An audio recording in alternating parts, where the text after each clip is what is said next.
لا إله إلا الله محمد رسول الله لا إله إلا الله لا إله إلا الله محمد رسول الله لا إله إلا الله الحمدللہ نحمدہ ونصلی علی رسولہ الکریم. کل 8ویں پارے کا میں نے 9ویں پارے کا خلاصہ بیان کرنے کی کوشش کی تھی، مگر عدالتی خلا پر پورا بیان ہو گیا کیونکہ وہ موضوع بہت اہم تھا، تو اس لیے میں نے اس پہ کافی ڈیٹیل سے بات کی ہے، جس سے خلاصہ رہ گیا ہمارا.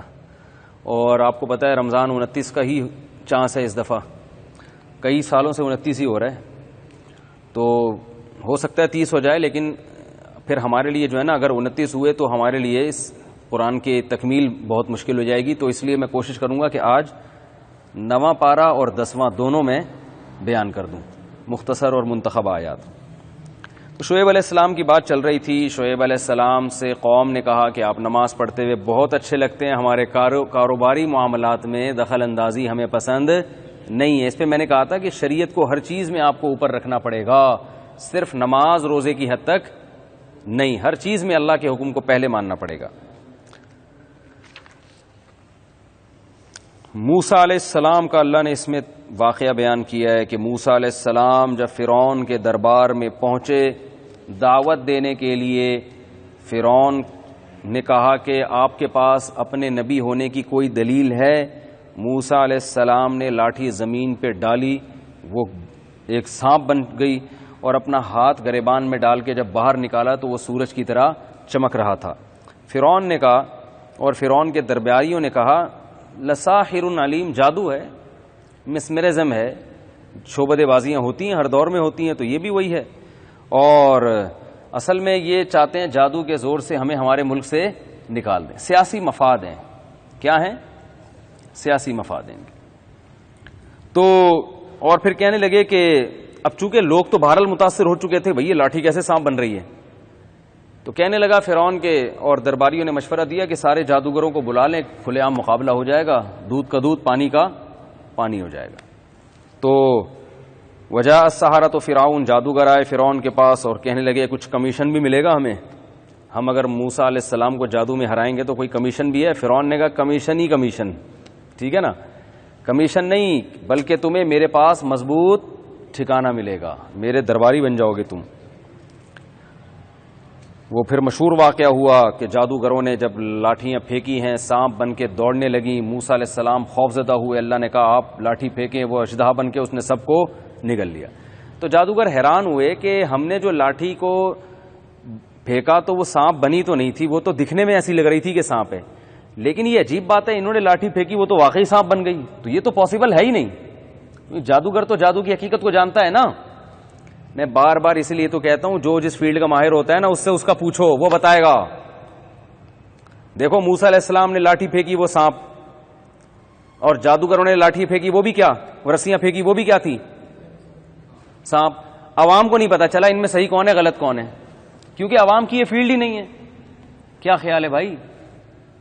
اب اس زمانے میں واٹس ایپ اور فیس بک ہوتا، کوئی کہتا ہے یہ نورا کشتی ہے، کوئی کہتا ہے یہ ہے، تو کتنے کنفیوز ہو جاتے نا.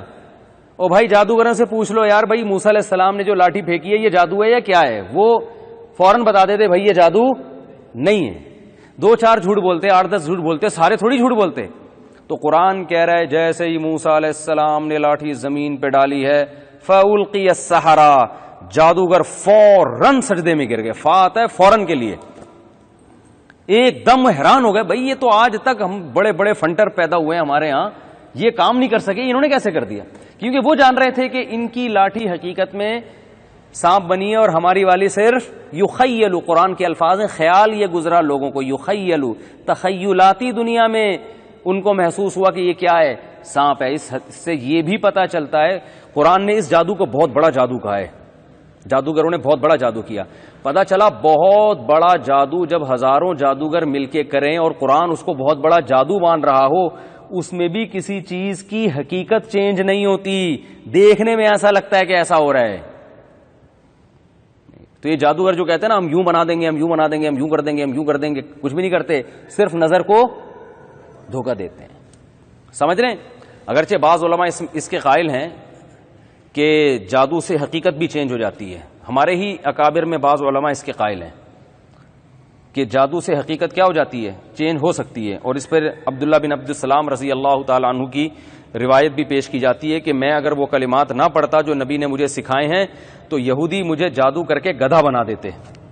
تو اس سے استدلال کیا جاتا ہے دیکھو انسان کو جادو کے زور سے گدھا بنانا بھی ممکن ہے، لیکن اگر آپ دونوں طرف کے دلائل کا مطالعہ کریں تو آپ کو پتہ چلے گا کہ وہ ان کا مقصد حقیقت میں بنانا نہیں، خیال میں، یعنی ایسا مجھے دکھا دیتے لوگوں کو میں گدھا نظر آ رہا ہوتا، حقیقت میں بنانا ممکن نہیں ہے. اس کے دو دلائل ہیں. ایک تو یہ جو قرآن میں کہہ رہا ہے بہت بڑا جادو لے کر آئے مگر یخیل الیہ، دیکھنے میں لگ رہا تھا کہ یہ سانپ بن گئے. تو بہت بڑے جادو سے جب لاٹھی کو سانپ بنانا مشکل ناممکن ہے تو جس جادو کو اللہ نے بہت بڑا جادو نہیں کہا، جس کے بارے میں کوئی دلیل نہیں ہے، اس میں انسان کو گدھا بنانے کیسے ممکن ہے بھائی؟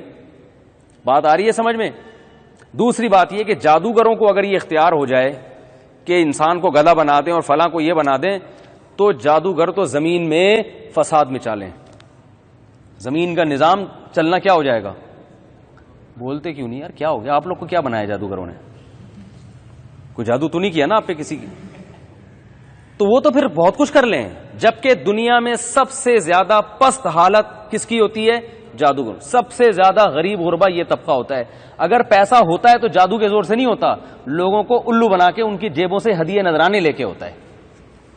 ورنہ یہ ڈالر اوپر جائے گا تو کرنسی کو ڈالر بنا دیا. کیا خیال ہے بھائی؟ جس ملک کی کرنسی سب سے اوپر جا رہی ہے، کویت بہت اسٹرانگ کرنسی ہے، تو چھو منتر کرتے اور 1 روپیہ کیا ایک کویتی بن جاتا اور آپ کو پیسے دیتے بھائی، آپ بہت سی چیزیں اس سے لے آتے. یہ تو کم بخت نظر کا دھوکہ دے کے بھی نہیں بنا سک رہے. ورنہ جائیں منی چینجر کے پاس اور بولیں یہ ریال کے بدلے مجھے جو ہے نا پاکستانی کرنسی دے دو، اس کو دھوکہ آ جائے اور وہ ریال کے بدلے یہ دے دے. اتنا بھی نہیں ہوتا بیچاروں سے، تو حقیقت ماہیت کہاں سے چینج کریں گے یہ؟ تو اگر یہ حقیقت ماہیت چینج ہوتی. دوسری بات یہ کہ دنیا اتنی پھیل چکی ہے، کہیں سے تو اطلاع آتی کہ فلاں جادوگر نے حقیقت میں یہ چیز کر دی ہے. آج تک ایسی کوئی رپورٹ نہیں. اس کا بعض علماء جواب دیتے ہیں کہ پوری دنیا میں پتہ نہیں کیا کچھ ہو رہا ہے. 100 سال پہلے جو علماء نے جواب دیا کہ پوری دنیا میں تو بہت کچھ ہو رہا ہے، ہر ایک کو ہر ایک چیز کی خبر تھوڑی ہے، تو 100 سال پہلے تو یہ کہنا ممکن تھا. آج الیکٹرانک میڈیا اتنا فاسٹ ہے کہ اگر دنیا کے کسی خطے میں جادو کے زور سے کوئی حقیقت چینج ہو رہی ہوتی تو یوٹیوب پہ سب سے پہلے آ جاتا. یوٹیوب پہ تو وہ چیزیں آ رہی ہیں جو نہیں ہو رہی، جو ہو رہی ہیں وہ کیسے لوگوں کی نظروں سے اوجھل ہوں گی. اس لیے ممکن نہیں ہے. اور تیسری دلیل میں اس بات کے دلائل دے رہا ہوں کہ جادو سے حقیقت چینج نہیں ہوتی. میں اس لیے اس پہ اتنا زور لگا رہا ہوں کہ ہمارے ہی بعض اکابر، بعض علماء اس طرف گئے ہیں، بزرگ اس طرف گئے ہیں، بڑے علامے تھے وہ اپنے وقت کے، ان کا یہ قول ہے کہ جادو سے حقیقت چینج ہو سکتی ہے. میں نے دونوں طرف کے دلائل پڑھے ہیں، لیکن یہ جو دوسری طرف کے دلائل ہیں نا کہ جس میں یہ ہے کہ چینج نہیں ہو سکتی، یہ بہت اسٹرانگ ہے. اور امام ابو بکر جساس بہت بڑے فقیہ گزرے ہیں، ان کا بھی یہی قول ہے. تو یہ میں اس لیے کہہ رہا ہوں کہ یہ میرا کوئی نیا تفرد نہیں ہے کہ میں کوئی نئی چیز مارکیٹ میں لے کر آ رہا ہوں. تو بہت قدیم فقہاء میں بہت سے فقہاء کا یہ مذہب ہے کہ جادو سے حقیقت چینج نہیں ہوتی، اسے نظر کا دھوکہ ہوتا ہے. تو ایک اور دلیل یہ ہے کہ اگر حقیقت چینج ہوتی تو جادوگر موسیٰ علیہ السلام کی لاٹھی کو سانپ دیکھ کر اتنی جلدی کیوں متاثر ہو گئے؟ اتنی جلدی اس لیے متاثر ہوئے، اس کی اور کوئی ریزن نہیں بنتی. یہی ریزن بنتی ہے کہ وہ یہ سمجھتے تھے کہ جادو سے حقیقت چینج یعنی اوریجنل میں نہیں ایسا کیا جا سکتا. تبھی تو قرآن کے الفاظ دیکھیں کہ ادھر لاٹھی کو موسیٰ علیہ السلام نے زمین پہ ڈالا، لاٹھی بنی سانپ، اور 1 سیکنڈ بھی تاخیر نہیں ہوئی ہے، جادوگر فوراً سجدے میں گر گئے، کہنے لگے آمنا برب ہارون و موسیٰ، ہم موسیٰ اور ہارون کے رب پر ایمان لے آئے. برب موسیٰ و ہارون. تو اتنی جلدی ایمان لانا کوئی ڈیبیٹ کرتے بھائی یہ کیا ہے، آپ بتائیں یہ کہاں سے سیکھا؟ پھر کافی غور و خوض کے بعد وہ نتیجہ نکلتا بھائی یہ جادو نہیں ہے. تو ایک دم جو یقین کر لینا یہ اس کی علامت ہے کہ اور تو کوئی دلیل ان کے سامنے نہیں تھی، کہ وہ یہی تھا کہ بھئی یہ حقیقت میں کیسے چینج ہو گیا. تو ان کے سامنے یہ بات واضح ہو گئی کہ یہ جادوگر نہیں. اب جب جادوگر نہیں ہے تو انسان کو یہ طاقت اللہ نے نہیں دی ہے، تو یہ یقیناً کس کا کام ہے؟ یہ اللہ کا. تو اللہ ان کے ساتھ ہے. بات آ رہی ہے سمجھ میں؟ تو اس لیے جادوگروں سے زیادہ متاثر ہونے کی ضرورت نہیں، کچھ بھی نہیں کر سکتے آپ کا انشاءاللہ. صلو علی الحبیب. چلیں آگے. بھائی زبردست بات کی ہے نا، تو پھر صلو علی الحبیب تو بنتا ہے نا ایک. اچھا خیر، فَأَرْسَلْنَا عَلَيْهِمُ الطُّوفَانَ، فرعون نے یہ منظر بھی دیکھا پھر بھی ایمان نہیں لایا، ان جادوگروں کو لٹکا دیا. اچھا دیکھو فرعون کیا کہہ رہا تھا جب یہ جادو دیکھا نا، فرعون نے موسیٰ علیہ السلام کا دیکھا کہ یہ تو جیت گئے. تو جس نے نہیں ماننا ہوتا نا وہ کیڑے نکالتا رہے گا. وہ کیا کرے گا؟ وہ کچھ نہ کچھ. یہی آج ہماری قوم کے ساتھ ہو رہا ہے, بالکل یہی کچھ ہو رہا ہے. اپنی آنکھوں سے ایک چیز دیکھ کر بھی نہیں مانتے لوگ, بالکل یہی ہو رہا ہے. جب پہلے فرعون نے کہا تھا کہ موسیٰ جادوگر ہے, ہزاروں جادوگر مقابلے میں آ گئے, دیکھا کہ جادوگروں نے مان لیا کہ یہ جادوگر نہیں ہے. فرعون نے کہا یہ نورا کشتی ہے, ٹھیک ہے نا, یہ پہلے سے ان کا پلان تھا. یہ سیاسی لیڈر ایک دوسرے کے بارے میں ایسی باتیں کرتے کہ نہیں کرتے آج کل؟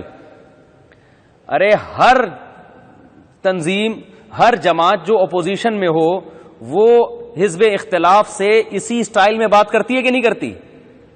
اگر ایک آدمی بیان دے کہ میں قادیانیوں کو کافر سمجھتا ہوں, شو مارنے کے لیے کہہ رہا ہے, ٹھیک ہے نا, پبلک کو بیوقوف بنانے کے لیے کہہ رہے ہیں. بیان نہیں دے, دیکھو بیان کیوں نہیں دے رہا, کھل کے بولتا کیوں نہیں ہے کہ قادیانی کافر ہیں؟ ہر جگہ یہی ہو رہا ہے, سمجھ رہے ہیں؟ ہر آدمی جو ہے نا اپنے حزب اختلاف کی خوبیوں کو خوبی ماننے کے لیے تیار نہیں ہے, اس نے کیڑے نکال کے چھوڑنے ہیں ہر قیمت. کورونا وائرس کے ساتھ بھی یہ ہو رہا ہے.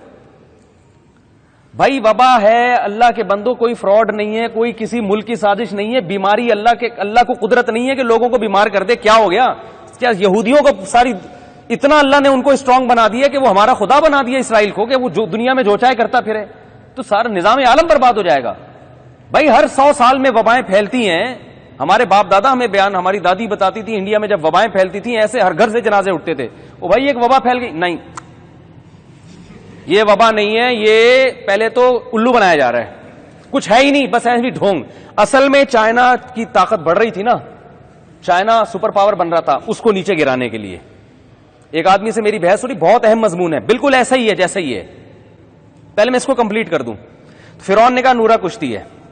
دونوں کا پروگرام تھا موسیٰ علیہ السلام اور جادوگروں کا کہ مل کے مجھے کیا کرنا ہے. دونوں نے اس طرح ایک ڈرامہ رچایا, معاذ اللہ, نقل کفر نباشت. انہوں نے ایک اس طرح سے پلان کیا ہوا تھا کہ ہم یوں کریں گے, پہلے یہ شو کریں گے ہم تمہارے دشمن ہیں, پھر ہم ہار جائیں گے, اور پھر فرعون تو نکلے گا نا یہاں سے, پبلک اس کے خلاف ہو جائے گی, بھائی یہ تو صحیح ہے, پھر ہم مل کے کیا کریں گے, حکومت. فرعون نے کہا پلان ہے. فرعون نے کہا لَأُقَطِّعَنَّ أَيْدِيَكُمْ وَأَرْجُلَكُمْ مِنْ خِلَافٍ, جادوگروں سے کہا تم ہزاروں کی تعداد میں تمہارے ہاتھ پاؤں کاٹ کے سب کو سولی پہ لٹکا کے قتل کر دوں گا, کیونکہ تم نے یہ پہلے سے پلان کیا ہے, تم چاہتے تھے حکومت. جادوگروں نے کہا لٹکا کے کاٹ پیٹ کے ہلاک کر دو, ہمیں ٹینشن نہیں ہے, شہادت ملے گی.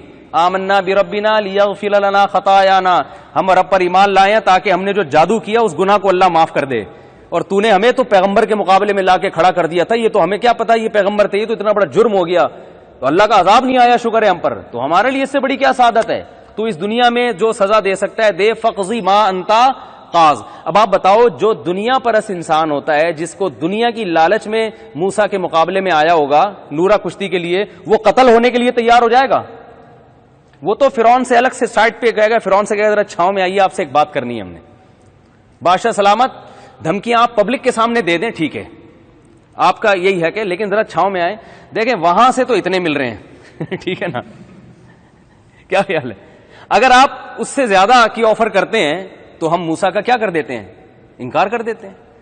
نورا کشتی میں تو یہی ہوگا نا بھائی, دنیاوی مفاد کے لیے حضرت موسیٰ کے مقابلے میں آئے, تو جہاں مفاد زیادہ نظر آئے تو پھر ادھر کو لڑکنا چاہیے نا. ابے سیاسی لوٹے لڑکتے نہیں ہیں کیا بھائی؟ وہ کہتے ہیں یار وہ مجھے ادھر سے اتنے مل رہے ہیں, تم اتنے دے دو تو میں ادھر چلا جاؤں گا. اسی لیے تو لوٹا کہتے ہی اس لیے ہے نا کہ ادھر سے ادھر. بعض دفعہ لڑکنے میں قوم کا مفاد بھی ہوتا ہے, میں مانتا ہوں کہ ہر ایک برا نہیں ہوتا سیاست میں, بعض دفعہ مفاد میں بھی لڑکا جاتا ہے کہ بھائی وہ اب صحیح تھا تو اب وہ غلط ہو گیا تو چلو ادھر چلے جاؤ, لیکن بس اس لیے بھی لڑکا جاتا ہے کہ بھائی وہ اتنے دے رہا ہے تو آپ اگر 5 روپے بڑھا دو تو ہم ادھر آ جاتے ہیں. تو اب کیا تھا کہ جادوگروں کو اگر مفاد کی وجہ سے یہ کام کیا تھا, تو جب فرعون نے کہا میں لٹکا رہا ہوں سولی پہ, تو جادوگر کہتے بھائی یہ تو لینے کے دینے پڑ گئے, فوراً رجوع کرتے نا. کیا خیال ہے؟ مفاد میں موسیٰ پر ایمان لائے تو لٹکنے میں کیا مفاد ہے؟ جادوگروں نے کہا بہت اچھا لٹکا دو بھائی, ہم ایمان لائے ہیں آخرت کے لیے تو اچھا ہے, آزمائش سے اللہ نے بچا لیا, لٹکا دو. تو جادوگر لٹک گئے, قتل کر دیا سب کو. اللہ نے حق واضح کر دیا کہ نورا کشتی نہیں تھی, لیکن میں نے بتایا نا کہ پھر بھی نہ فرعون ایمان لایا اور نہ اس کے ماننے والے. سارے دلائل اللہ نے قائم کر دیے کہ نہ کوئی کشتی تھی, کچھ بھی نہیں تھا. یہی آج ہو رہا ہے, جو ہٹ دھرم ہوتا ہے نا ضدی, ہم پتہ ہے کیا کرتے ہیں, ایک نظریہ پہلے خود سے گھڑتے ہیں, پھر اس کے حساب سے دلائل تیار کرتے ہیں. ہونا یہ چاہیے دلائل کے حساب سے کسی نظریے کو گھڑے ہم. ارے نظریہ بعد میں وجود میں آنا چاہیے, دلیل پہلے ہونی چاہیے. مثال کے طور پر آپ کے پاس ایک پیٹی رکھی ہوئی ہے, اس میں سیب پڑے ہوئے ہیں. کسی نے پوچھا کتنے سیب ہیں؟ اب آپ بجائے اس کے کہ اپنی جہالت کا اعتراف کرو, آپ بولو پتہ نہیں, گن کے بتاؤں گا. گنے بغیر میرے پاس کوئی دلیل نہیں ہے کہ یہ کتنے سیب ہیں. لیکن ہماری قوم اپنی کم علمی کا اعتراف نہیں کرتی. ساری قوم نہیں, کچھ اس میں ایسے ہیں جو کرتے بھی ہیں, کیونکہ مولانا طارق صاحب نے بھی کہہ دیا نا ہماری قوم یہ کرتی ہے, تو اتنی معافیاں دلوائی گئیں کہ سارے تھوڑی ہوتے ہیں. تو اب ہر جگہ پھونک پھونک کے قدم رکھنا پڑے گا. اتنا زیادہ حساس بنا دیا نا میڈیا نے یار, کوئی بندہ بات ہی نہیں کر سکتا. ساری کا مطلب ساری تھوڑی ہوتے ہیں بھائی. جب کوئی کہتا ہے یہ میڈیا میں جھوٹ بولا جا رہا ہے, مطلب تھوڑی ساری دنیا کے سارے اینکر ہی جھوٹے ہوتے ہیں. تو وہ تو ایک مبالغہ کیا جاتا ہے. تو اب ہم بھی بڑے ڈر گئے, گھبرا گئے, اور یہ عجیب سا مصیبت بنا دی ہے. تو جو میرا بیان سن رہے ہیں ان کے علاوہ جتنے بھی لوگ ہیں جھوٹے ہیں یا نہیں ہیں؟ اب جو بھی سنے گا وہ اس میں داخل ہی نہیں ہوگا, تو کوئی کیس ہی نہیں کر سکتا. الحمدللہ بھائی, جس نے اپنے آپ کو خارج کرنا سن لے بیان. تو ہماری قوم میں جو میرا بیان سن رہے ہیں ان کے علاوہ جتنے بھی ہماری قوم کے لوگ ہیں, ہر آدمی بغیر دلیل کے پہلے ایک نظریہ گڑھ لیتا ہے. کیونکہ جب اس سے کوئی بات پوچھی جائے تو یہ کہنا کہ مجھے اس کا جواب معلوم نہیں ہے, یہ ہم اس میں عار محسوس کرتے ہیں. کیا محسوس کرتے ہیں؟ شرمندگی. تو اب کسی نے کسی سے پوچھا کہ اس سیب کی پیٹی میں کتنے سیب ہیں. مجھ سے آ کے کوئی پوچھے, میں بولوں بھائی مجھے کیا پتا کتنے سیب ہیں. بولے آپ اتنے بڑے مفتی ہیں, یعنی بنے ہوئے ہیں, اتنے بڑے مفتی ہیں نہیں ہے, وہ تو اللہ ہی جانتا ہے. لوگ کہتے ہیں حضرت جی مفتی صاحب فلانا ڈمکانا, اور اتنے بیانات, آپ کو اتنی سی نالج بھی نہیں ہے کہ اس پیٹی میں اتنے سیب ہیں. تو میں اس سے کہوں گا میں نے درس نظامی پڑھی ہے, میں نے پیٹی کے سامنے بیٹھ کر سیب نہیں گنے. یہی کہوں گا نا بھائی مجھے نہیں پتا کتنے سیب ہیں, مجھے تو یہ نہیں پتا اس میں سیب ہیں, خربوزے ہیں, ٹماٹر ہیں, کیا ہیں. سبزی والا تو اٹھا کے بتا دے گا یہ سیب کا وزن ہے یا ٹماٹر کا وزن ہے, ہم نہیں بتا سکتے. تو کتنے ہونا تو بات کی چیز ہے. تو یہ ہماری قوم میں نہیں ہے. ہر آدمی پھینک دے گا بیٹھے بیٹھے, یہ کتنے سیب ہیں, یہ جو ہے 25. دلیل کیا ہے دیکھ لو بھائی, 25 نہ نکلے میرا نام بدل دینا. اب وہ گنا تو نکلے جی 50. 25 ہیں یہ کیا ہیں بولو بھائی, 25. بڑے بڑے ریاضی دان کو بلا لیا, ہر لحاظ سے کیلکولیشن کر لیا. اب سب ملے ہوئے ہیں, سب ملے ہوئے ہیں, سب کیا ہیں آپس میں ملے ہوئے. اور پھر یہ اگر یہ بہت بڑا ایشو بن جائے کہ اس پیٹی میں کتنے سے میں ایک وائرل ہو جائے یہ ویڈیو, تو پھر بہت سارے لوگ آپ کو ایسے مکھنچو مل بھی جائیں گے جو آپ کی حمایت کر رہے ہوں گے, کیونکہ ان کو پتا ہے ساری قوم اگر ایک طرف جا رہی ہو تو ویسی ہی ویڈیو بناؤ گے تو کوئی نہیں دیکھے گا. تو کچھ تھوڑا سا منفرد چیز لے کر آؤ مارکیٹ میں. پھر آپ بولو کہ اصل میں اس آدمی کو بدنام کرنے کے لیے, یہ محلے میں بہت مشہور آدمی تھا, اس نے ایک بتایا تھا کہ 25 سیب ہیں, اگر یہ لوگ مان لیتے, سوری اس نے 25 کا بولا تھا, اگر یہ لوگ یقین کر لیتے اس کی عزت بڑھ جاتی. پھر ساری کیلکولیشن کوڈ ورڈ یہودیوں کے اسرائیل کے پیٹیوں پہ نکال کے دکھا کے بتا رہا ہوں. یہ 19 سیب تھے, 19 کا عدد جہنم کے 19 داروغہ سے فٹ ہوتا ہے, اور اسرائیل کی فلاں پروڈکٹ میں 19 لکھا ہوا ہے, اور 19 آپ یہ دیکھیں, یہ 19 لکھا ہے, 19 لکھا ہے کہ نہیں لکھا ہوا. سیب کی تعداد بھی کتنی نکلی 19, اور جس گاڑی میں یہ سیب آیا ہے نا اس کی نمبر پلیٹ کے آخر میں 19 آتا ہے. خدا کی قسم یہی ہو رہا ہے, آپ مذاق سمجھ رہے ہو؟ کورونا وائرس کے ساتھ تو یہی ہو رہا ہے.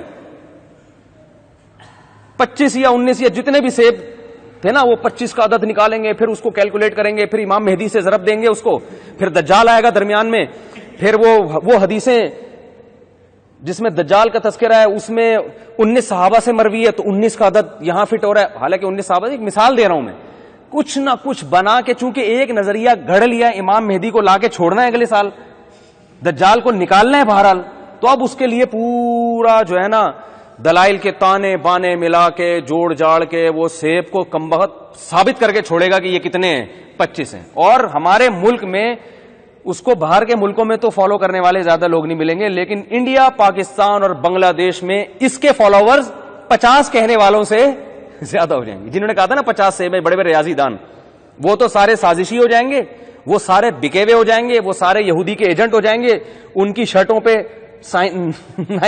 نشان بھی دکھا دیں گے, ٹھیک ہے نا, اور ان کی کیپ پہ یہ والے نشان بھی دکھا دیں گے, حالانکہ اس کے باپ کو بھی نہیں کبھی پتا ہوگا کہ میں جو شرٹ خرید رہا ہوں اس پہ یہ نشان پڑا, وہ ویسے ہی اس نے لنڈا بازار سے جا کے خرید لی, اس کے خواب و خیالوں میں بھی نہیں یہ چیز ہوگی. یہ ہو رہا ہے مارکیٹ میں. تو ہمارے ہاں دلائل پہلے دعویٰ بعد میں, ایسا نہیں ہے. دعویٰ پہلے, اس کے لیے دلائل کو تراش خراش کے اس کے حساب سے فٹ کرنا, یہ بعد میں یہ کام ہوتا ہے. تو جیسے فرعون نے فیصلہ کر لیا تھا کہ بھائی یہ موسیٰ کو نبی نہیں ماننا کچھ بھی ہو جائے, تو ایسے ہی ہمارے ہاں بعض لوگوں نے فیصلہ کر لیا ہے کہ اس وبا کو وبا نہیں ماننا, ہر چیز کو سازش قرار دینا ہے. پہلے یہ سازش تھی کہ یہ وبا ہے ہی نہیں, چائنا سپر پاور بن رہا ہے, ایکچولی حالانکہ بن رہا ہے سپر پاور, یہاں تک تو ٹھیک ہے, بن رہا ہے, اس کی معیشت دنیا میں جا رہی ہے. تو اب یہ جو دوسرے کنٹریز جو ہے نا اس کو دیکھ کے گھبرا گئے اور یہ وائرس کا شوشہ چھوڑ دیا, اور باقاعدہ وہاں انگریزوں کو تھوکتے ہوئے دکھایا بھی ہے. دنیا میں کوئی ڈاکٹر نہیں ہے جو ایسا کہے جو منہ میں وائرس لگ کے لے جا کے تھوکے اور وہ وائرس پھیل جائے. پہلے تو خطرناک کتنا کام کیا کہ آپ اپنے تھوک میں وائرس لے کے جا رہے ہو یار. کسی ڈاکٹر سے پوچھو, وہ بولے گا اس سے بڑا لطیفہ ہم نے کبھی دنیا میں سنا نہیں ہے کہ انگریز وائرس اپنی تھوک میں بٹھا کے امریکہ سے چائنا کے ایئرپورٹ پہ اترے اور تھوک تھوک کے وہاں پھیلا رہے ہوں. تو وہ ویڈیو مل جائے گی, تھوکنے کی بھی ملے گی, گٹکے کی بھی ملے گی, پان کی بھی ملے گی ویڈیو. ارے تھوکنا ہوتا تو ہمارے یہاں سے کسی گٹکے کے مریض کو لے جاتے, چائنا میں چھوڑ دیتے, بسم اللہ اللہ اوپر پڑ گئے. 2-4 گٹکے کے مریض کو لے جا کے بولتے اتنے کروڑ ڈالر تمہیں ملیں گے اور ایک گٹکے کی پیک تھوک کے آ جاؤ. اس سے جو جرمز پھیلتے نا, خدا کی قسم, میرا ممکن ہے چائنا اس معاشی لحاظ سے برباد ہو جاتا. وہ گٹکا برداشت, یہ کینسر والا جو گٹکا ہم لے کے گھوم رہے ہیں نا, تو تھوکتے ہوئے بھی دکھا دیں گے گورے وہاں پہ. پھر کیا ہوا, پھر ہم نے کہا بھائی سازش نہیں, کیونکہ میرے ڈاکٹروں سے رابطے تھے, ہم نے کہا سازش نہیں ہے بھائی, یہ بیماری پھیلی, ہم نے رابطے کیے ہیں, وہ بتا رہے ہیں بیماری ہے, وبا ہے. نہیں جی, یہ امریکہ نے سازش کی ہے. جب یہ بیماری امریکہ میں آئی ہے, ثابت ہو جانا چاہیے یار یہ امریکہ نے نہیں کیا بھائی, وہ اپنے خلاف ایسا کرے گا. پہلے تو بیماری نہیں ہے, لیکن جب ہو گیا یار بیماری تو ہے, پھر یہ کس نے کی ہے, یہ امریکہ نے پھیلائی ہے. امریکہ نے پھیلائی ہے تو خود سب سے زیادہ مر رہا ہے, بس وہ اس کو پتہ نہیں تھا, پہلے سے اندازہ نہیں تھا کہ یہ میرے ساتھ بھی ہو سکتا ہے. کمال ہے یار, ایک طرف ٹیکنالوجی میں اتنا آگے کہ ایک وائرس پیدا کر کے وہ جانتا ہے کہ پھیلانا کیسے ہے, یہ نہیں جانتا کہ اس پہ کنٹرول کیسے کرنا ہے.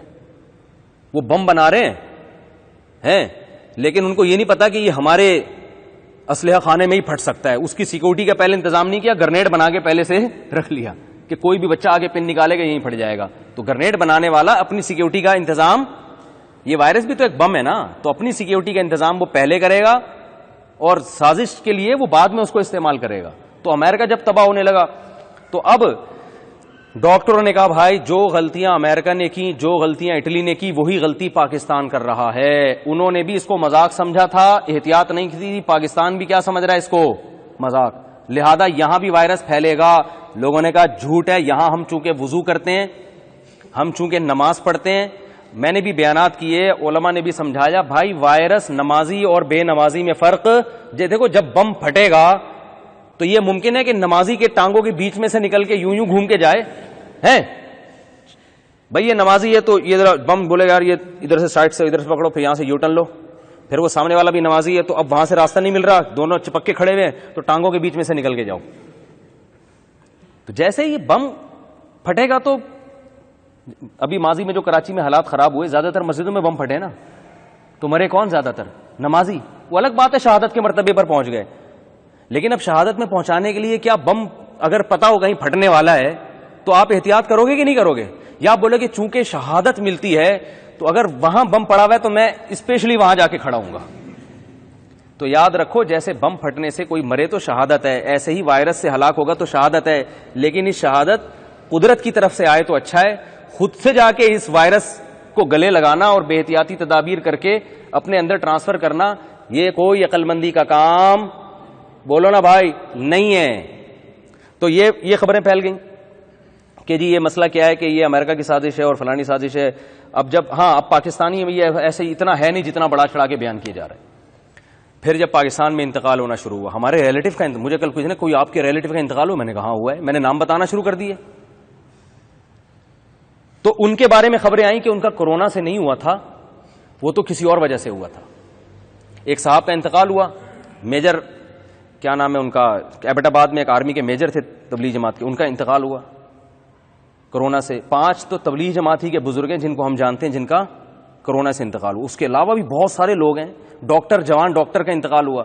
اب یہ بیماری پھیل رہی ہے, انتقال اللہ سب کو بچائے. تو اب کیا ہے کہ یار یہ سب کوئی کورونا کا نہیں ہے, یہ گورنمنٹ جو ہے نا IMF سے قرضہ لینے کے لیے ہمارے سامنے جھوٹ بول رہی ہے. چائنا نے کس کے سامنے جھوٹ بولا تھا کس سے قرضہ لینے کے لیے؟ امریکہ نے کس کے سامنے جھوٹ بولا؟ اور آپ امریکہ سے قرضہ لینے کے لیے جھوٹ بولو گے, وہ امریکہ بولے گا میں تمہیں قرضہ دوں, میں جو ہے نا میرے اپنے مسائل حل نہیں ہو رہے. اور قرضہ کتنا مل رہا ہے, اور لاک ڈاؤن کی وجہ سے معیشت کتنی ڈاؤن ہو رہی ہے. ایک آدمی قرضہ لینے کے لیے, ایک آدمی 500 روپے قرضہ لینے کے لیے کسی سیٹ کے پاس جا رہا ہے اور گاڑی میں 1000 روپے کا پیٹرول ڈال کے جا رہا ہے. عقل مندی ہوگی؟ تو لاک ڈاؤن کی وجہ سے جو ہماری معیشت تباہ ہو رہی ہے نا, وہ IMF کے قرضے سے وہ کور نہیں ہوگی. تو یہ ایسی حماقت کون کرے گا بھائی کہ قرضہ لینے کے لیے اپنے ملک کا بیڑا غرق کر دو؟ لیکن لوگ نہیں مان رہے, ابھی بھی سیریس نہیں ہے. کوئٹہ میں ہمارے ایک دوست ہیں, انہوں نے مجھے میسج بھیجا, آپ نے کورونا کو اتنا بڑھا دیا ہے. کل ان کا میسج آیا, ہمارے سسرال میں 2-4 آدمیوں کو کورونا ہو گیا ہے. تو پھر وہ کیا ہوا, ایک بزرگ کا کورونا سے انتقال ہوا, تو ایک داڑھی والا آدمی پگڑی پہنی ہوئی ہے, ویڈیو بنا رہا ہے, یہ سب جھوٹ ہے, ان کا کوئی کورونا سے نہیں ہوا تھا, یہ ان کی رپورٹ ہے, دیکھیں نیگیٹو تھا, فیک نیوز ہیں یہ سب. تو مجھے کسی نے بھیجا مفتی صاحب دیکھ لیں یہ سب فیک چل رہا ہے, ان کی پیچھے سازش ہے. میں نے کہا مجھے یہ بتاؤ, یہ جو بندہ ویڈیو بنا رہا ہے جن بزرگ کے بارے میں, یہ ان کا ماموں لگتا ہے, بیٹا لگتا ہے, چاچا ہے, پھپھا ہے, کیا ہے یہ ہے؟ کوئی بھی اٹھ کے کسی کے بارے میں رپورٹ پیش کر دے اور آپ اس رپورٹ پہ یقین کر لو, یہ کوئی کامن سینس کی بات ہے؟ میں نے کہا دوسرے جو رپورٹ دکھا رہے ہیں انگلش میں, یہ کسی ڈاکٹر کو دکھاؤ, پہلے تو ڈاکٹر بتائے گا کہ یہ اس کی رپورٹ ہے بھی کہ نہیں ہے. دوسرا پہلے تو یہ بتائے گا رپورٹ بھی ہے کہ نہیں ہے. ہو سکتا ہے آلو پیاز ٹماٹر کے لیے اس کی وائف نے اس کو بھیجا ہو, انگلش میں لکھتی ہے نا آج کل خواتین آلو پیاز ٹماٹر, غور سے دیکھو آلو پیاز ٹماٹر نہ لکھا ہوا اس کے اندر, اور ایک یوں کر کے کاٹا ہوا ہو نا, ٹماٹر کاٹ دیے کہ وہ میں بھول گئی تھی وہ ہیں, نیگیٹو آئی ہے رپورٹ. اتنا بھی نہیں دیکھتے, کوئی بھی اٹھا کے ویڈیو بنا رہا ہے, کچھ بھی کر رہا ہے. تو لیکن جب نہیں ماننا تو نہیں ماننا, لوگ نہیں مان رہے. اور اللہ بچائے, یہ جو آج فجر کے بعد ایک شخص نے مجھ سے کہا کہ مفتی صاحب اتنے سارے لوگ تو ایکسیڈنٹ میں مر جاتے ہیں, 400 لوگ تو پاکستان میں ایکسیڈنٹ میں مرتے ہیں, تو کورونا سے اگر 4000 بھی مر گئے تو کیا ہوا؟ 4000 تو ویسے بھی مر جاتے ہیں. میں نے کہا پچھلے مہینے اگر 400 آدمی ایکسیڈنٹ سے مرا تھا پورے پاکستان میں, اس مہینے بھی 400 یا 401 مرا ہے, تو یہ نارمل ہے. لیکن اگر پچھلے مہینے 400 آدمی ایکسیڈنٹ سے مرے تھے اور اس مہینے 800 اور اس کے بعد اگلے مہینے 1600, یہ خدا کی قسم انتہائی خطرناک ہے. اس کا مطلب ہے کہ اس ملک میں آدھی قوم ایکسیڈنٹ سے مرنے والی 1 سال کے بعد. نہیں آ رہی بات سمجھ میں؟ دیکھو گروتھ ریشو دیکھا جاتا ہے کسی چیز کا,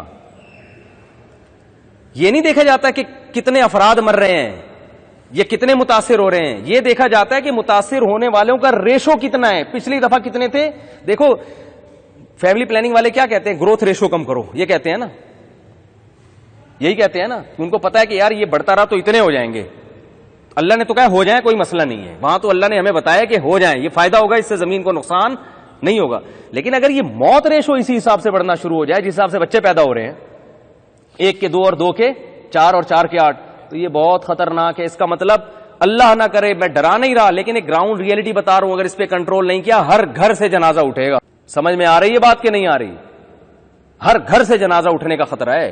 اور یہ بھی اتنی ڈینجرس بات نہیں ہے.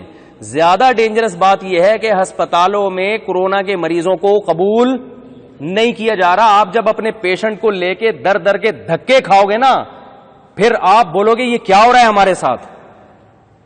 لیکن جب آپ یہ بولو گے تو پھر آپ کو پتا چلے گا جو ویڈیو بنا کے کہہ رہا ہوگا یہ جھوٹ بول رہا ہے, یہ ایجنٹ ہے, اس کو کچھ بھی نہیں ہوا, اس کو گورنمنٹ کسی نے IMF نے یا یہودیوں نے پیسے کھلائے ہیں کہ اپنا پیشنٹ کو جو ہے نا ہسپتالوں سے باہر لے کے گھومنا اور یہ شو کرنا کہ بہت مسائل حالات بہت خراب ہو گئے ہیں. پھر آپ کے جو سینہ جلے گا نا, اور لوگوں کے ساتھ ہونا شروع ہو گیا ہے. جنازے نہیں دے رہے بھائی, کہہ رہے میت سے پھیل رہا ہے. میں مانتا ہوں بہت سے فیک بھی ہو رہے ہیں. فیک کیوں ہو رہے ہیں؟ بعض ڈاکٹر یہ کرتے ہیں کہ یہ کورونا کا نہیں ہے, لیکن وہ وہ شو کرتے ہیں کہ کورونا کا پیشنٹ ہے. وجہ اس کی یہ کہ اگر وہ شو نہ کریں کورونا کا پیشنٹ ہے تو پھر ان کو وہ تمام حفاظتی تدابیر گورنمنٹ دیتی نہیں ہے. وہ کہتے ہیں یار یہ نہیں ہے لیکن وہ ساتھ والا تو ہے نا. تو یہ ہو رہا ہے, بعض دفعہ جھوٹا بھی بنا دیا جاتا ہے, نہیں ہوتا کورونا کا لیکن کورونا کے کھاتے میں ڈال دیا جاتا ہے. وہ تو جب بہت کچھ صحیح ہوتا ہے تو کچھ میں غلط بھی ہو رہا ہوتا ہے, لیکن یہ کہنا کہ ہے ہی نہیں, تو یہ حقائق کا انکار ہے. دلائل کو آپ رد کرتے رہیں. آپ ڈاکٹروں سے پوچھیں, جو آغا خان میں کسی ڈاکٹر کو فون کر کے کیوں نہیں پوچھتے بھائی, آپ یوٹیوب کی اور فیس بک کی خبروں پہ کیوں جا رہے ہو؟ وہ کہتے ہیں یار آئیے صاحب, ایک صاحب نے کہا صاحب ڈاکٹر ملے ہوئے. میں نے کہا یار آپ کا ماموں چاچا بھی تو کوئی ڈاکٹر ہوگا جس کو آپ بچپن سے جانتے ہو, جو آغا خان ہاسپٹل میں ہو, لیاقت نیشنل میں ہو, سول ہاسپٹل میں ہو, آپ اس کو فون کرو, اس سے جا کے ملو, بھائی یہ بتاؤ یہ کیا ہے. وہ ڈرائے گا آپ کو, بولے گا بھائی ہم پہ جو گزر رہی ہے وہ ہم جانتے ہیں. لیکن پھر بھی آپ بولو گے یار یہ سازش ہے. تو وہی بات ہے جیسے فرعون نے موسیٰ علیہ السلام کے بارے میں آخری دم تک کہتا رہا, تو کہتے رہو. اور مجھے یہ ڈر ہے, ہمارے بعض علماء کہتے ہیں کہ قوم عاد نے جب عذاب دیکھا تھا نا, تو نبی ان کو بتا رہے تھے عذاب آ رہا ہے, بارش برسے گی اور اس میں طوفان ہوگا اور پتھر برسیں گے. انہوں نے کہا نہیں, اچانک بادل آئے ہیں, نبی نے بتایا یہ عذاب ہے. انہوں نے کہا نہیں یہ نارمل ایک بادل ہے جو ہم پہ آخری وقت تک وہ یہ کہتے رہے کہ نہیں ہو سکتا. تو ہم بھی یہ سمجھتے ہیں کہ ہم دودھ کے دھلے ہوئے ہیں, دنیا پہ یہ عذاب آ سکتا ہے. ہم چونکہ بہت نیک ہیں, پاکستانی ہیں, رشوت تو ہمارے ہاں ہے ہی نہیں, سب نے حج عمرے کیے ہوئے ہیں, سچ بول بول کے بس ہمارا شمار صدیقین اور شہداء میں رہے, صدیقین میں ہو گیا, اب شہداء میں ہونے والا ہے, تھوڑے اللہ بچائے سب کو. تو بہت نیک ہیں. تو اور ہمارے ہاں میڈیکل سائنس نے, بعض لوگ کہتے ہیں امیونٹی سسٹم ہمارا بہت اسٹرانگ ہے, ہمیں بچپن میں ٹی بی کے ٹیکے لگے, ہمیں کچھ نہیں ہو سکتا. ممکن ہے نہ ہو بھائی, ممکن تو دنیا میں. ایک صاحب مجھے کہنے لگے ہو سکتا ہے اللہ کی کوئی مدد آئے اور یہ وائرس یہاں سے ختم ہو جائے. میں نے کہا ہو سکتا ہے کہ اگر وائرس ختم نہ بھی ہو, جو مرے وہ دوبارہ زندہ ہو جائیں. کیا خیال ہے؟ عیسیٰ علیہ السلام کے دور میں بہت سے مردے زندہ ہوئے نہیں, کیا اللہ کی قدرت سے ہوئے نا. تو میں نے کہا یہ بھی ممکن ہے کہ جو مر گئے اللہ ان کو بھی. ایوب علیہ السلام کے اہل خانہ کا انتقال ہو گیا تھا بیماری میں, جب صحت ملی ہے تو اللہ نے کہا کہ ہم نے ان کے اہل سارے بیوی بچوں کو بھی زندہ کر دیا. قرآن میں ہے کہ ہم نے ان کے, اس کی دو تفسیریں, بعض نے کہا دوسرے دے دیے, بعض نے کہا انہیں کو زندہ کر دیا. تو اللہ تو زندہ کر سکتا ہے بھائی. ہو سکتا ہے اس وائرس سے اگر ہمارے ہاں بہت سے لوگ مر بھی جائیں تو وہ مرے ہوئے کو اللہ دوبارہ زندہ کر دے. ہو بہت کچھ سکتا ہے, اللہ بھی ہے, سب کچھ ہے. لیکن ہمیں جو فیصلہ کرنے کا حکم ہے وہ گراؤنڈ ریئلٹی کو دیکھ کر, اسباب کو دیکھ کے چلنے کا حکم ہے, معجزوں کو دیکھ کے چلنے کا حکم نہیں ہے. سمجھ رہے ہیں کہ نہیں سمجھ رہے ہیں؟ تو جو حالات جا رہے ہیں نا جس طرف, وہ اتنے ہلکے نہیں ہیں. آپ ذرا رپورٹ میں یہ دیکھیں کہ پچھلے مہینے کتنے لوگ متاثر تھے اور اس مہینے کتنے, اور اس سے پہلے کتنے تھے. پھر آپ اس کو ذرا ایک سال کے بعد دیکھتے ہیں کہ ایک سال کے بعد کیا حشر ہوگا. اور پھر ہسپتالوں میں جگہ نہیں ہے. آغا خان ہاسپٹل میں بہت سے ڈاکٹر مارکیٹ سے شارٹ ہو گئے ہیں, وہ کہہ رہے ہیں ہم نے نہیں علاج کرنا, نکلو یہاں سے, چھٹی لے کے چلے گئے. امریکہ میں بہت سے ڈاکٹر غائب, امریکہ میں ہاسپٹل میں بہت سے ڈاکٹر مارکیٹ سے کیا ہو گئے ہیں, بولے ہم کہ پاگل ہیں یہاں کے کرونے کے مریضوں کو دیکھتے رہے, ہمیں ہو گیا. ٹھیک ہے نا.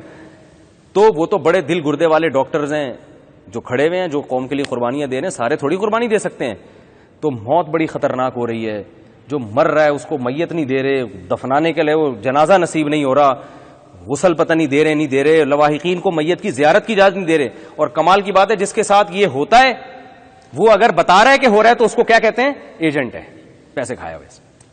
اور فوراً کو دوسری ویڈیو آ کے اس کو فیک قرار دے دے گی. لوگوں کو کنفیوژن میں ڈال دی ہے, کسی ایک چیز پہ بھی کوئی ٹکنے کے لیے تیار نہیں ہے. تو ہمیں اس آیت سے کیا پتہ چلتا ہے؟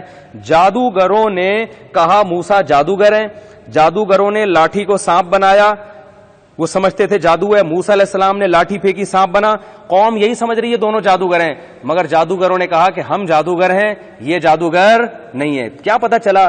جس چیز میں بھی کنفیوژن پیدا ہو سکتی ہے نا, تو اس فیلڈ کے ماہرین سے پوچھو, وہ بتائیں گے کہ یہ جادو ہے یا حقیقت. تو میڈیکل سائنس کی فیلڈ ہے, یہ وائرس ہے یا نہیں ہے, وبا ہے یا نہیں ہے, یہ فیک نیوز ہے, یہ حقیقت ہے, یہ میڈیکل سائنس کی فیلڈ ہے. اس میں سیاستدان نہیں بتائیں گے, اس میں کون بتائے گا؟ ڈاکٹر بتائیں گے نا اس میں. تو ڈاکٹروں سے پوچھو, اللہ کے بندو, ڈاکٹر سے پوچھنے کے لیے تیار نہیں. بعض دفعہ یہ بھی ہوتا ہے کہ کسی ڈاکٹر کو بھی لا کے نا لگا کے ہو سکتا ہے اس سے کوئی کلپ ریکارڈ نہ کروا لیں. تو ایک آدھ آدمی نہیں ہے, ساری دنیا جو کہہ رہی ہے, سارے تھوڑی بیوقوف ہو سکتے ہیں. تو ڈاکٹروں سے پوچھو. اچھا یہی میں آپ کو بتا دوں, میں نے جب یہ وبا کے بارے میں بیانات شروع کیے, لاک ڈاؤن ہونا چاہیے, مسجدوں میں کراؤڈ نہیں ہونا چاہیے, احتیاط ہونی چاہیے. بہت سارے لوگوں نے کمنٹس کیے, مجھے ذاتی نمبر پہ میسج بھی بھیجے کہ حکومت کے پٹھو بنے ہوئے ہو آپ آج کل. آپ کیا بنے ہوئے ہو آپ لوگ؟ مجھے کہا آپ اور مولانا طارق صاحب دونوں سرکاری مولوی ہیں, حکومت کے پٹھو بنے ہوئے ہو. یہاں بھی دیکھو عمران خان لاک ڈاؤن کی حمایت کر رہا ہے, بولو نا بھائی, کر رہا ہے. بار بار میں نے خود سنا ہے, وہ حمایت نہیں کر رہا, ہم حمایت کر رہے ہیں. یہ بھی نہیں دیکھ رہے کہ حکومت کا دعویٰ الگ ہے اور مولانا طارق صاحب کا دعویٰ الگ ہے. دونوں کے دعووں میں ایک دوسرے کے اپوزٹ جا رہے ہیں, پھر بھی کہہ رہے ہیں کہ کس کی حمایت کر رہے ہیں, یہ حکومت کے مشورے پہ کیا جا رہا ہے. عجیب بات ہے, وہ مشورہ کچھ اور دے رہے ہیں, ہم کچھ اور کر رہے ہیں, اور پھر وہ ہمیں کھاتے میں کس کے ڈالا جا رہا ہے, حکومت کے. حکومت کو خوش کرنے کے لیے کیا جا رہا ہے. حکومت اس پہ خوش ہوگی کہ میں لاک ڈاؤن نہ ہونے کی حمایت کروں. عمران خان بولے گا کوئی تو ہے میرا حامی, ٹھیک ہے نا. سمجھ میں نہیں آ رہی تو رہنے دو. تو ہمارے ہاں پہلے فرض کر لیا گیا کہ مولانا طارق مسعود صاحب حکومت کے ایجنٹ ہیں, حکومت کے پٹھو ہیں. آپ نے کو بدگمانی جو ہے نا, کیونکہ آپ کے نظریات سے کچھ ہم نے خلاف باتیں کہی ہیں, کچھ آپ کے ایسی کچھ باتیں کہیں جس سے آپ متفق نہیں تھے, تو آپ کہہ دیتے یار مفتی صاحب کا یہ نظریہ ہے, ہمارا یہ نظریہ, ختم ہو جاتی بات. نظریوں میں اختلاف ہوتا ہے, لیکن آپ نے کہا کہ ہمارے نظریے سے اختلاف کیوں کیا, تو اب دلائل سے جواب دینے کے بجائے جو عالم آپ کے نظریے سے اختلاف کرے اس کو اٹھا کے کھاتے میں ڈال دو. کس کے؟ حکومت کے کھاتے. یہ حکومت کے پٹھو ہیں. یہ بھی نہیں دیکھ رہے کہ حکومت کچھ اور کہہ رہی ہے, ہم کچھ اور. حکومت لاک ڈاؤن کی حمایتی نہیں ہے, ہم لاک ڈاؤن کے حمایتی ہیں, اس لیے کہ ہمارے سینکڑوں بڑے بڑے ڈاکٹروں سے تعلقات ہیں, اور ان میں کچھ ڈاکٹر تو خود کورونا میں مبتلا ہو گئے ہیں. میں نے جو آسٹریلیا میں نے ویڈیو بیان نہیں ریکارڈ کروایا تھا ایک ڈاکٹر کا یو کے سے, جو کورونا کے بارے میں بتا رہے تھے کہ لوگوں کو کہ بھئی احتیاط کریں. اگلے دن ان سے میری بات ہوئی, وہ خود شدید بیمار تھے, ان کے آواز نہیں نکل رہی تھی. 3-4 دن کے بعد انتہائی سیریس کنڈیشن میں جا کے وہ اٹھے, اور یو کے میں تھے. ہاسپٹل جانے کی ان کو ڈاکٹر کو اجازت نہیں تھی. وہاں گورنمنٹ نے کہا بیمار ہو گھر میں رہو, بس ہاسپٹل میں کوئی کسی کو اتنا فری کرانے کی حکومت کہہ رہی ہے, جس نے رہنا ہے وہیں رہے, زندہ رہو مرو ہماری بلا سے, ٹھیک ہے نا. ڈاکٹروں کے ساتھ یہ حشر ہو رہا ہے, میں اور آپ کس کھیت کی مولی ہیں. اس لیے کہہ رہے ہیں احتیاط کر لو. آج مجھے کسی نے افطاری پہ بلایا, میں نہیں جا رہا دعوتوں میں, بہت اچھے آدمی ہیں ماشاءاللہ, اللہ ان کی عمر میں برکت دے. میں گیا ہوں تو سارے مسافے کر رہے ہیں. میں نے کہا یار آپ لوگ تو احتیاط کرو. مجھے لگ رہا تھا ان کے اندازے سے ان کو یہ وبا لگ نہیں رہی ہے. پھر ان کو سمجھایا محبت سے, جیسے ابا بچوں کو نہیں سمجھا رہے ہوتے, مائیں بچوں کو سمجھا رہی ہوتی, بھائی ایسا نہیں ہے, کوئی احتیاط کر لو. اتنے افراد گھر میں اکٹھے رہ رہے ہو, ایک کو ہو گیا تو سب کو لگے گا یہ تو ایسے ہی. اور بوڑھوں کا تو کم از کم خیال کرو, گھر میں بوڑھے لوگ بھی ہیں, آپ کو چلو امیونٹی سسٹم آپ کا مضبوط ہوگا. اور جو دیکھو جن کو شروع میں کورونا ہو گیا نا, خوش قسمت تھے, وینٹیلیٹر سے گھوم گھام کے باہر آ گئے. اب وینٹیلیٹر مارکیٹ میں شارٹ ہیں. کچھ ہے ہمارے جاننے والے ایسے بھی ہیں جن کو ہوا, وینٹیلیٹر مل گیا ان کو, کئی دن پڑے رہے وینٹیلیٹر میں, بالآخر نکل کے آ گئے, صحیح ہو گیا الحمدللہ, فٹ فاٹ. لیکن اب اگر کسی کو ہوگا تو پتہ نہیں وینٹیلیٹر ملے یا زیادہ تر اور پھر کچھ دنوں میں اللہ نہ کرے یہ بھی ہو جائے گا بھی 50 سے اوپر والوں کو تو آنے کی اجازت ہے, 50 سے اوپر والے نہیں آ سکتے. 50 اٹلی میں تو یہی ہوا ہے.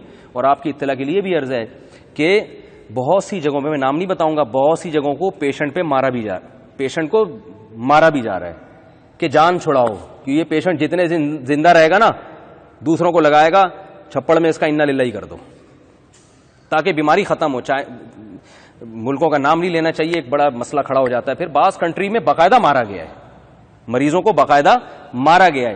ایسے مریضوں کو جن کے بارے میں یہ تھا کہ یہ شاید زندہ نہ رہ سکیں, تو اب اتنے دن گزاریں گے اور اتنے لوگوں کو کریں گے, اور وینٹیلیٹر بھی انہوں نے انگیج کیا ہوا ہے. تو بہتر نہیں ہے کہ کسی جوان جس کی زندگی کا چانس ہے اس کو موقع دیا جائے. یہ بوڑھے کا تو ویسے ہی جائز الانتقال ہے, یہ دنیا سے جانے ہی والا ہے, چلو تھوڑا سا پہلے پہنچا دو یار, آپ ذرا پیچھے گاڑی آ رہی ہے اس کے لیے جگہ خالی کرنی ہے, چلو یہاں سے نکلو. ایسا بھی ہو رہا ہے. تو آپ چاہتے ہو کہ ہمارے بوڑھوں کے ساتھ یہ ہو ہے بھائی, تو بہتر ہے احتیاط کر لو. تو وہی ہے کہ اور یہ اللہ کا عذاب ہے, ہمارے گناہوں کی وجہ سے عذاب ہے. تو کیوں نہیں مان لیتے کہ ہم پہ عذاب آ سکتا ہے؟ کیوں یہ کہتے ہو کہ نہیں ہم پہ تو آ ہی نہیں سکتا, ہم تو خوشحال ہیں, ہم تو ہو ہی نہیں سکتا. تو بھائی لوگ کہتے ہیں رمضان میں ٹل جائے گا, تو رمضان میں کیا ہم نیک بن جاتے ہیں؟ رمضان میں کیا بدماشیاں نہیں ہو رہی کیا؟ دوسرا, رمضان میں اللہ نے کہیں بھی وعدہ نہیں کیا عذاب ٹلنے کا. ہاں یہ ہے کہ رمضان میں جس کو توبہ کی توفیق مل گئی تو اسی کے لیے یہ وبا رحمت بن جائے گی, کیونکہ گناہوں سے جب توبہ ہو گئی تو مر بھی گئے تو کوئی مسئلہ نہیں ہے.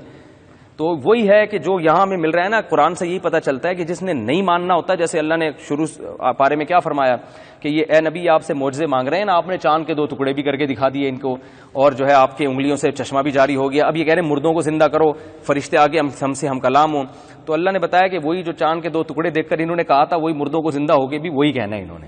تو ماننے والے مانیں گے، نہیں ماننے والے نہیں مانیں گے. تو اس طرح ہر چیز میں نا کنفیوژن نہ ڈالا کریں، ہر چیز کو سازش نہیں قرار دیا کریں، ہر چیز کو یہ نہیں کہا کریں.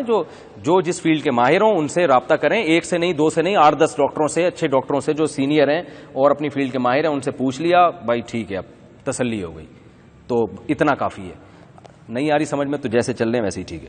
تو احتیاط کریں، اللہ کرے ہمارے ملک سے یہ خود بخود ہی ٹل جائے، اللہ معجزاتی طور پر. ایک آدمی نے مجھے کہا کہ اگر یہ وبا نہیں پھیلی مفتی صاحب آپ کی تو ساری تقریریں غلط ہو جائیں گی. میں نے کہا یار نہیں پھیلی تو اور کیا چاہیے ہمیں، کہنا پھر تو لوگ آپ پہ انگلیاں اٹھائیں گے، یہ اتنا ڈرا رہے تھے. میں نے کہا بے وقوف لوگ انگلیاں اٹھائیں گے، عقل مند کہیں گے کہ بھائی انہوں نے اپنا فرض گراؤنڈ ریئلٹی کو دیکھ کر ادا کیا، اور یہ اللہ کی رحمت ہے کہ اللہ نے بیماری کو ختم کر لیا، اچھی بات ہے. میں نے کہا اگر اللہ نے بیماری اٹھا لی تو مجھے ملامت اس لیے نہیں ہے کہ بھائی اللہ تو سب کچھ، ہم تو گراؤنڈ ریئلٹی دیکھ کر کہہ رہے ہیں، امریکہ میں ہوا، اٹلی میں ہوا، یہاں ہو رہا ہے، وہی اسپیڈ سے یہاں بڑھ رہا ہے. تو اس کے اگر اللہ اٹھا لے تو اچھی. میں نے کہا لیکن اگر نہیں اٹھی نا اور وہ ہو گیا جو جس کا خطرہ ہے، پھر میں نے کہا آپ منہ دکھانے کے قابل بولو بھائی نہیں رہیں گے. لیکن ہماری قوم میں یہ ہے کہ پھر بھی نہیں مانتے.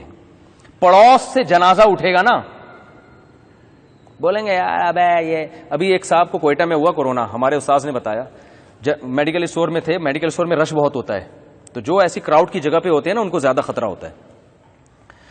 تو وہ انہوں نے بتایا میرے ایک استاذ نے، کہہ رہے ہیں وہ کہہ رہے تھے کچھ نہیں ہے، اس کو بھی ہوا، اس کے گھر والوں کو بھی ہوا. انتہائی خطرناک حالت ہو گئی. کراچی شفٹ کیا گیا، وینٹیلیٹر میں جانے کے بعد وہ بیچارہ 3 دن کے بعد نکلا، کچھ ٹھیک ہوا، کہہ رہا ہے کرونا ورونا کچھ نہیں ہے. ایسے ہی مجھے وہ سانس کی پرابلم ہو گئی تھی، سانس گھٹ گیا تھا، حالانکہ جوان آدمی اس سے پہلے زندگی میں کبھی نہیں گھٹا سانس. کچھ نہیں ہے، بچ گیا نا کچھ نہیں ہے. تو وہ کہہ رہے تھے یار یہ جس قوم کا یہ حال ہو اس کو اللہ ہی سمجھائے. تو یاد رکھو گورنمنٹ کی تو جو ذمہ داری ہے وہ ذمہ داری حکومت پوری نہیں کر رہی ہے. ڈاکٹروں کو تو ہم سے زیادہ گورنمنٹ سے شکایت ہے، عوام سے زیادہ حکومت کو جو کرنا چاہیے نا وہ کر نہیں رہی ہے گورنمنٹ. وہ غریبوں کے لارے رپے دے کے ٹھیک ہے نا، غریب غربت سے مر جائے گا، بھوک سے مر جائے گا. نہیں بھوک سے، اتنے آرام سے بھوک سے نہیں مرتے، اللہ نہ کرے بھوک سے مرے. لوگوں کو چاہیے زکات دیں، صدقے دیں، فطرانے دیں. اور سب سے بڑی حکومت کی ذمہ داری ہے بھائی، غریب علاقوں میں سروے کر کے آپ کے پاس اربوں روپے ہیں، آپ جاؤ نا غریبوں کو کھلاؤ. یہ تو آپ کی نااہلی ہے کہ لاک ڈاؤن میں لوگ جو ہے غربت سے مریں. کیوں مریں گے غربت سے؟ حکومت کہاں گئی بھائی؟ حکومت کی ذمہ داری ہے کہ وہ پورے ملک میں سروے کرے، جہاں جہاں غریب ہے ان تک راشن پہنچائے، اپنی جوانوں کی فوج تیار کرے، اور وہ سب کچھ کر کے پھر لاک ڈاؤن کر کے اس وبا سے لوگوں کو روکے. یہ غربت کا بہانہ جو کیا جا رہا ہے کہ غربت سے مر جائیں گے اگر میں لاک ڈاؤن کیا، یہ صحیح بہانہ ہے. کوئی بھی سمجھدار آدمی اس کو نہیں مانتا کہ جب ایک بیماری پھیلی ہے تو اس سے تو روکو نا بھائی سب کو. پولیو کی ٹیم سب جگہ پہنچتی ہے نا پولیو ٹھوکنے کے لیے پلاتے نہیں ہے، ٹھوکتے ہیں. میں پولیو کا قائل ہوں، پولیو ویکسینیشن ٹھیک ہے، میری رائے میں ٹھیک ہے، قطرے پلانے چاہیے بچوں کو. لیکن ہر جگہ ایک بچے کو ہر دوسرے دن پھرائے ہوئے ہوتے ہیں پلانے کے لیے، تیسرے دن پھرائے ہوئے ہوتے ہیں. تو وہ 6 دفعہ ایک بچے کو زبردستی پلا کے جا رہے ہیں. تو ایسی کوئی ٹیم آپ تشکیل دے دیں جو ہر غریب کے گھر میں روٹی زبردستی پہنچا دیں. تو وہ اپنی نااہلی ہوتی ہے، پھر وہ اللہ بچائے، پتہ نہیں آگے ہونے والا کیا ہے. بس اللہ کرے ٹل جائے. لوگ کہتے ہیں مر جائیں گے نا، ٹھیک ہے، اگر آپ موت کے لیے اتنا اچھا تیار ہیں تو مر جائیں، کوئی پرابلم نہیں ہے. لیکن مرنے سے پہلے پھر رونا نہیں ٹھیک ہے نا. یہ کیا ہو رہا ہے میرے ساتھ، مجھے اسپتال لے کے جاؤ، میں مر رہا ہوں، ٹھیک ہے نا. کوئی بات نہیں، مر جاؤ. بعض صحابہ کے واقعات بیان کرتے ہیں، وہ طاعون کی بیماری پیدا ہوئی، انہوں نے کہا کوئی بات نہیں، کل اللہ سے ملاقات ہو جائے گی، مر جائیں گے، شہادت کا اجر ملے گا. تو آپ کا ایمان اگر صحابہ جیسا ہے اور آپ کے ہاں کوئی پیشنٹ ہے تو اس کے بارے میں آپ کا یہی جذبہ ہے، اور اس پیشنٹ کا بھی یہ جذبہ ہے بیٹا مر رہا ہوں، سانس نہیں آ رہا، گھٹ رہا ہے، کوئی بات نہیں، دروازے بند کر دو تاکہ ایک ہی دفعہ گھٹ کے اچھی طریقے سے مر جاؤں، کھڑکیاں نہیں کھولو سسک کے مرنے سے بہتر ایک ہی دفعہ مر جاؤں. اگر اتنا حوصلہ کسی میں ہے تو ٹھیک ہے. لیکن اس کو بھی ہم کہتے ہیں اس لیے ٹھیک نہیں ہے کہ آپ میں ہے، ہو سکتا ہے آپ کے پڑوسی میں نہ ہو، تو آپ کے ذریعے یہ وائرس وہاں تک ٹرانسفر ہو سکتا ہے. تو وہی حال ہے. فرعون نے کہا نورا کشتی، وہ بھی ہو گیا تو بھی ہے. وہ ہمارے ہاں بس سیاسی لوگ بھی ایک دوسرے کے خلاف ہر ایک اچھالتا ہے. میں کسی خاص سیاسی جماعت کے نہیں بارے میں کہہ رہا، حزب اختلاف حکومت پہ اور حکومت حزب اختلاف پہ ایک دوسرے کے عیب میں، وہ جو عیب نہیں بھی ہوتا انہوں نے نہیں ماننا. بس سیب میں پیٹی میں 25 ہیں تو 25 ہیں، کیونکہ ہم نے پہلے بول دیا، اب ہم جھوٹے تو ہو سکتے نہیں. تو بولو ہی نہیں بھائی، جب تک دلیل نہیں ہے بولو نہیں. ابھی ایک قادیانیت کا مسئلہ آیا نا، تو میں نے یہی کہا، میں نے کہا یار مجھے پتہ ہی نہیں ہے کہ ہوا کیا ہے. فیس بک پہ یوٹیوب پہ خبریں آ رہی ہیں، میڈیا پہ، کوئی اندر گھسنے والا کوئی اندر آدمی ہو جو تحقیق کر کے بتائے کہ ہوا کیا ہے، پھر ہم کوئی بیان داغیں گے. تو ایسے کیسے بولا جا سکتا ہے؟ مجھے حکومت نے ڈیم کے لیے پیسے جمع کیے تھے نا، میں حکومت کا پٹھو ہوتا میں بھی حمایت کرتا. بھائی پیسے سب سے زیادہ حمایتی جو ہے نا وہ تو پیسوں کے معاملے میں سپورٹ کرتے ہیں. کیا خیال ہے؟ حمایت کا تو پتہ یہاں چلتا ہے کہ حکومت چندہ جمع کر رہی ہے، آپ حکومت کے پٹھو بن کے چندہ جمع کرنا شروع کر دیں. تو لوگوں نے مجھے کہا کہ آپ بھی ڈیم کے لیے چندے کا اعلان. میں نے کہا بھائی مجھے کیا پتا کہ وزیر اعظم صاحب جو ڈیم کے لیے چندہ لے رہے ہیں کن افراد کے ہاتھ میں وہ چندہ جائے گا، ڈیم میں لگے گا نہیں لگے گا، ہمیں کیا پتا. تو نہ ہم کسی پہ چور کا الزام لگا سکتے ہیں اور نہ ہم کسی کو دیانتداری کی سند دے سکتے ہیں. تو میں کیسے دوں بھائی، مجھے کیا پتا. تو میں نے نہیں اعلان کیا چندے کا. پھر لوگوں نے کہا مخالفت میں اعلان کریں، یہ حکومت چندہ کھا جائے گی. میں نے کہا مجھے کیا پتا کھا جائے گی کہ نہیں کھا جائے گی، کیا ہمیشہ کھائے. میں نے کہا ہمیشہ کھائے، ہو سکتا ہے اس دفعہ نہ کھائے. تو ہر آدمی ہر چیز میں کیا کر رہا ہے، یہ کہنے کے لیے تیار ہی نہیں ہے کہ مجھے نہیں پتا. تو یہ کہنا سیکھیں. امام مالک سے 36 مسائل پوچھے کسی نے ایک مجلس میں، 36 مسائل میں انہوں نے کہا لا ادری، مجھے اس کا جواب معلوم نہیں. حالانکہ وہ دین کے مسائل تھے جس کی فیلڈ میں وہ ماہر تھے. اس کے بعد انہوں نے کہا نہیں معلوم ہے. تو اس لیے علماء کہیں لا ادری کہنا نصف علم ہے، یعنی یہ کہنا کہ مجھے نہیں آتا یہ آدھا علم ہے. آدھا جو بڑا عالم ہوتا ہے نا وہ آدھے مسائل میں یہ کہتا ہے کہ مجھے نہیں پتا، اور جو جس کو کچھ بھی نہیں آتا وہ ہر بات میں کہتا ہے کہ مجھے سب پتا ہے. نہیں آ رہی تو رہنے دیں، بس جلدی سے مکمل کر لیں، 2 پارے نہیں ہو سکتے بھائی آج. ہاں اللہ تعالیٰ نے پھر جب فرعون نے دیکھا کہ یہ تو مان کے دے ہی نہیں رہے ہیں، موسیٰ علیہ السلام نے دیکھا نہیں مان رہا، تو پھر اللہ تعالیٰ نے جب دلائل سے تو ثابت کر دیا کہ بھئی تم فرعون جو ہے وہ باطل ہے، موسیٰ علیہ السلام برحق نبی ہیں، تو پھر اللہ نے سزائیں دینا شروع کی. ارسلنا علیہم الطوفان، طوفان آیا فرعون پر، والجراد، ٹڈیوں کا عذاب آیا، فصلیں جو ہے نا ٹڈیاں چاٹ کر جاتی تھی، والقمل، جوؤں کا عذاب، والضفادع، مینڈکوں کا عذاب آیا. کھاتے تھے مینڈک نکل جاتے تھے. مینڈک اتنی گندی چیز ہے. اب میں سوچتا ہوں اگر چائنا والے ہوتے ان پر مینڈکوں کا عذاب آتا تو مینڈک سے تو کافروں کو بھی گھن آتی تھی، یہ کھانے میں مینڈک آ گیا، فرعونی چھوڑ دیتے یار کیسے کھائیں عذاب ہے. چائنیز ہوتے تو وہ کہتے کھانا تو اب آیا ہے. وہ کیا کہتے یار یہ سالن ہٹاؤ، کھانا تو اب آیا ہے، ہم تو کب سے تلاش مینڈک کہاں ہے. تو اتنی گندی چیز کو جس کو عذاب اللہ نے قرار دیا، پبلک اس کو کیا کر رہی ہے، کھا رہی ہے، سوپ بنا بنا کے پی رہی ہے. والضفادع والدم، اور خون، کھانے میں خون بھی نکل آتا تھا. تو خون بھی گندی ناپاک چیز ہے جس سے کافروں کو بھی گھن آتی ہے. اگر کسی کو گھن نہیں آ رہی تو اس کا مطلب وہ گندا ہے، ٹھیک ہے نا. خون پاک نہیں ہے بلکہ وہ آدمی کیا ہو گیا ہے، گوں کھانے کا عادی ہو گیا ہے. فرمایا فاستکبروا، لیکن ہر دفعہ تکبر کرتے رہے اور موسیٰ علیہ السلام سے کہتے رہے کہ آپ اللہ سے دعا کرو اس دفعہ یہ عذاب ہم سے ٹل جائے تو ہم ایمان لے آئیں گے. موسیٰ علیہ السلام دعا کرتے، عذاب ٹلتا، وہ کہتے یہ تو دنیا میں ہوتا ہے، وبائیں آتی ہیں اور چلی جاتی ہیں، مشکلات آتی ہیں چلی جاتی ہیں، ہر دفعہ یہی کرتے. پھر اللہ فرماتے فانتقمنا منہم، ہم نے اب انتقام لیا ان سے. تو ہمیں ڈر ہے ہمارے ساتھ بھی یہ نہ ہو رہا، اللہ ہم سب کو بچائے. ہم نے انتقام لیا. فاغرقناہم فی الیم. تو دیکھو اس وبا میں صرف احتیاط نہیں کرنی، اصل تو کام ہے توبہ. اگر وبا میں توبہ کرنے کی توفیق مل جائے، احتیاط کے ساتھ توبہ کی بھی توفیق مل جائے، کیونکہ وبا سے بچ بھی گئے تو بعد میں مر جائیں گے نا. تو اصل چیز ہے توبہ کر لی تو پھر مر بھی گئے تو مسئلہ نہیں ہے. بات پھر وہی بات آپ کہتے ہیں پھر مر گئے تو پھر بچا کیوں رہے ہیں ہمیں؟ اس لیے بچا رہے ہیں کہ آپ کو وائرس ساتھ والے کو بھی لگے گا. وہ میں نے ایک بڑی زبردست مثال دی تھی نا، ایک میرے پاس کسی نے تصویر دیکھی، ایک فوجی جو ہے نا گدھے کو اٹھا کے کندھے پہ لاد کے جا رہا ہے. کسی نے بتایا یہ گدھا اس کا باپ نہیں ہے جس کو اس نے کندھے پہ اٹھا کے لے کے جا رہا ہے. اصل بات ہے یہ یہاں مائنے ہیں، مائنس بچھی ہوئی ہیں. تو کسی بھی گدھے کا پاؤں آ گیا، انسان تو فوجی تو سوچ سوچ کے قدم رکھے گا چیک کر کے، گدھا تھوڑی چیک کرتا ہے. تو کسی بھی گدھے کا پاؤں آیا تو گدھے کے ساتھ 8-10 فوجی بھی چلے جائیں گے. تو اس نے کہا یہ جو وبا پھیلی ہوئی ہے نا، آس پاس کے گدھوں پہ نظر رکھیں.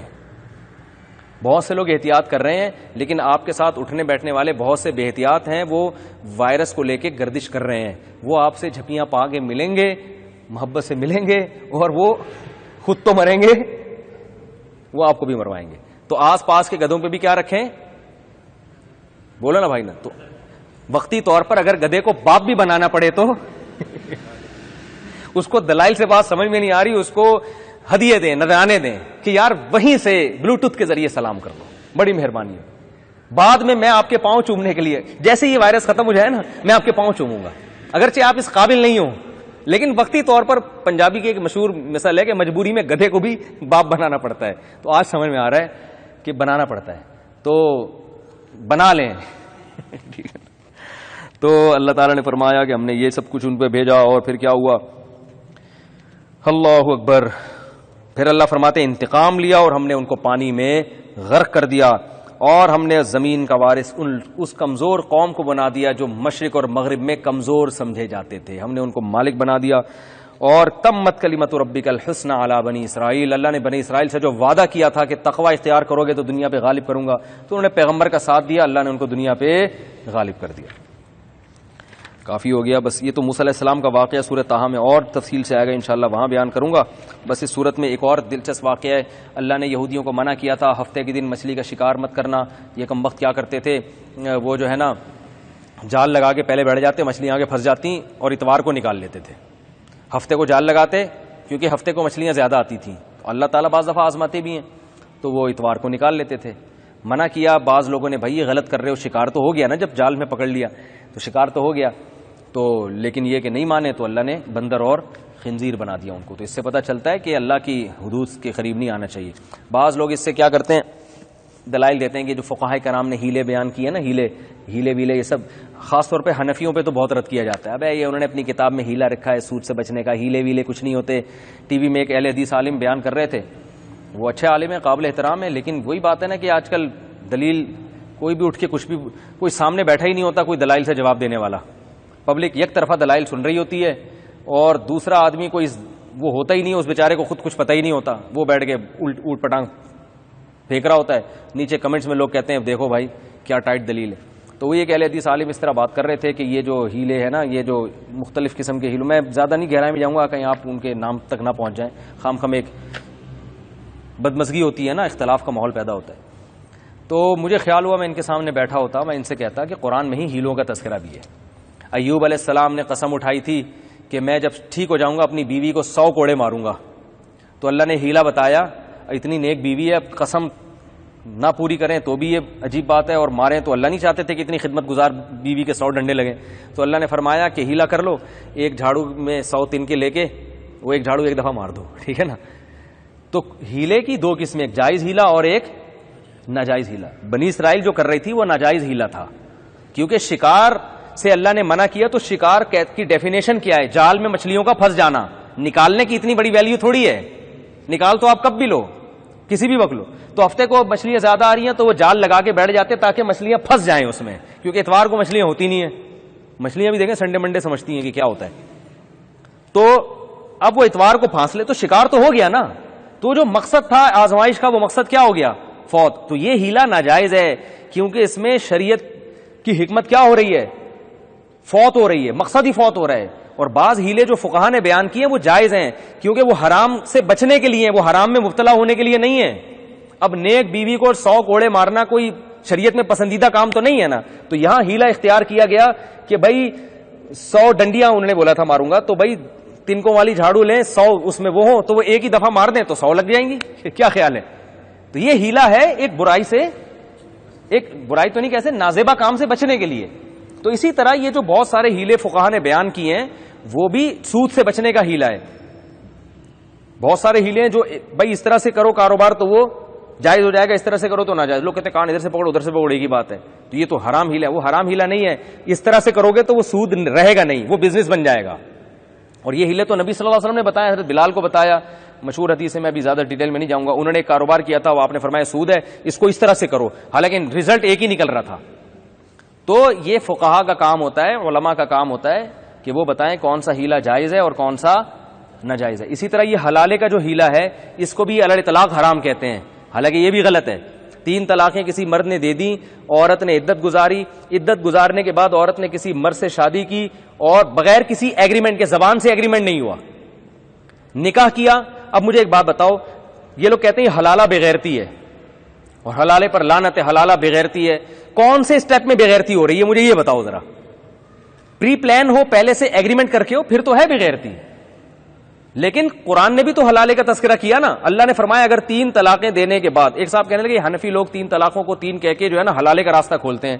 میں نے کہا یہ ہم نے نہیں, یہ قرآن نے کھولا ہے. اگر حلالے, قرآن نے کہا 3 طلاقیں کتنی ہوتی ہیں, 3, اور 3 طلاقوں کے بعد قرآن نے کہا کہ عورت عدت گزارے گی, اور اس کے بعد عورت کیا ہے کہ فَإِن طَلَّقَهَا فَلَا تَحِلُّ لَهُ مِن بَعْدُ حَتَّى تَنكِحَ زَوْجًا غَيْرَهُ. قرآن کے الفاظ دیکھو, مرد نے اگر تیسری طلاق دے دی تو یہ عورت اس مرد کے لیے حلال نہیں ہے جب تک کہ کسی دوسرے مرد سے نکاح نہ کر لے. تو قرآن تو خود راستہ بتا رہا ہے کہ جب تک کسی دوسرے مرد سے نکاح نہ کر لے پہلے کے لیے حلال نہیں ہے. صاف پتہ چل گیا اگر کر لے تو پھر پہلے کے لیے کیا ہے, حلال ہے. آپ اس کو بغیرتی کیسے کہہ سکتے ہو بھائی؟ تو قرآن نے کہا اگر دوسرے مرد سے نکاح کرے اور وہ طلاق دے دے. اب قرآن نے تو یہ نہیں کہا کہ اسی سیکنڈ میں طلاق دے دے, 1 دن بعد دے دے, 6 مہینے بعد دے دے. حدیث سے پتہ چلتا ہے ہم بستری کے بعد دے. صحابیہ رسول اللہ صلی اللہ علیہ وسلم کے پاس آئیں کہ میرے میاں مجھ سے ہم بستری نہیں کر سکتے, میں تو پہلے شوہر کے پاس جانا چاہتی ہوں. جب میں نے رات گزاری, 1 رات گزاری تھی, اور ان کے وہ نامرد ہیں, وہ ہم بستری نہیں کر سکتے, میں تو پہلے میاں کے پاس جانا چاہتی ہوں, تو میں جا سکتی ہوں.